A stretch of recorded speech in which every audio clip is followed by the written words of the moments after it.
Wow! ఎంతో మహిమ, ఎంతో బ్యూటిఫుల్‌గా ఉండే ఈ టెంపుల్ వచ్చిందను కాద్రి శ్రీ లక్ష్మీ నరసింహస్వామి టెంపుల్. చాలా మహిమగల టెంపుల్. ఇక్కడ చూడండి ఎంత రష్‌గా ఉందో. కొంతమంది పిల్లలు లేనోళ్ళు ఉట్లు కడతాండారు చెట్టు దగ్గర వచ్చిందను పిల్లల కోసము అనేసి. చాలా మహిమగల టెంపులు. ఆహ్, మేము ఇది సమ్మర్ కదా కాబట్టి ఎక్కువ రష్‌గానే ఉంటుంది. పిల్లలకంతా హాలిడేస్ కాబట్టి శనివారం పూట అయితే ఇంకా చాలా ఆహ్, గ్రాండ్గా సెలబ్రేషన్ చేస్తారు దేవునికి డెకరేషన్ అంతా. ఇక్కడంతా అన్నదానం కూడా ఉంటుంది. కొంతమంది భక్తులు అయితే వాళ్ళకి తోచినంత బియ్యము బెల్లము అలాంటివి కూడా ఆయిల్ అలాంటివి కూడా టెంపుల్కి డొనేట్ చేస్తూ ఉంటారు. మరి కొంతమంది అయితే కనుక ఇక్కడ అన్నదానం కూడా ఉంటుంది.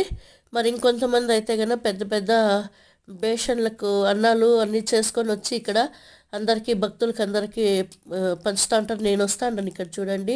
మాకు దర్శనం అయిపోయింది. ఇంకా మొబైల్స్ అంతా మొబైల్ కౌంటర్లో ఇచ్చేయాలి. గర్భగుడి లోపలికైతే మొబైల్ ప్రవేశం ఉండదు కాబట్టి ఇక్కడ అయితే తీసుకోవచ్చు.